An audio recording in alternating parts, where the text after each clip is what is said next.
Welcome to the VG classes. Today we will discuss about the derivation and the vector form of Ohm's law in detail. So must subscribe this channel, like this dot.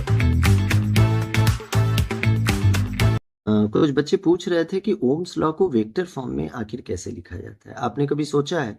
Ohm's law तो सभी लोग जानते होंगे और mathematically Ohm's law को V is equal to I R लिखा जाता है, लेकिन क्या आपने कभी सोचा है कि ओम्स लॉ को वेक्टर फॉर्म में कैसे लिखा जाता है? और ये सीबीएसई बोर्ड में पूछा भी जा सकता है।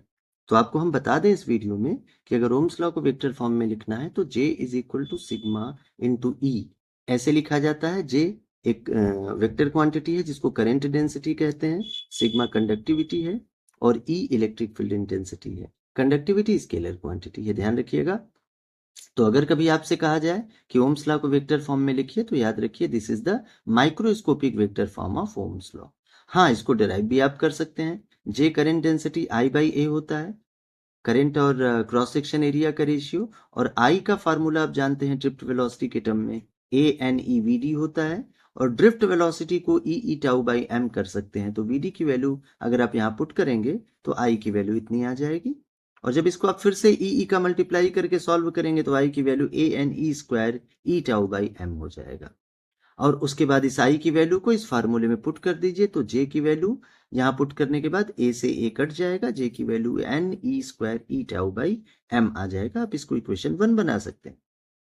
फिर उसके बाद sigma conductivity, conductivity specific resistance का रेसिप्रोकल होता है। स्पेसिफिक रेजिस्टेंस का फार्मूला आप सब जानते हैं, हाई स्कूल में भी आपने इसको पढ़ा होगा, आर ए बाई एल। ये तो केमिस्ट्री में भी है, आर ए बाई एल, जहां आर रेजिस्टेंस है, ए क्रॉस सेक्शन एरिया है, यल कंडक्टर का लेंथ है, और आर का फॉर्मूला आप यहाँ पुट कर दीजिए एल एम अपॉन ए एन ई स्क्वायर टाउ, जो आपने ओम्स लॉ से निकाला है, और ए बाई एल, ए से ए एल से एल कट जाएगा तो ये रो इतना आ जाएगा।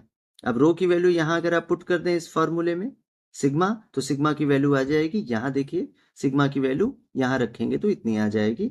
जब आप रो की वैल्यू पुट करेंगे तब अब सिग्मा और ई से मल्टीप्लाई कर दीजिए इलेक्ट्रिक फील्ड इंटेंसिटी से, तो सिग्मा में ई का मल्टीप्लाई करेंगे तो इतना आ जाएगा। अब जरा इक्वेशन 1 को देखेंगे। यहाँ इक्वेशन 1 देखिए जे की वैल्यू को इंडिकेट करता है, और ये जो वैल्यू आ गई है ये जे की वैल्यू के इक्वल है, तो इसको जे लिख सकते हैं। इसको J is equal to sigma E लिखा जा सकता है, और अगर इसको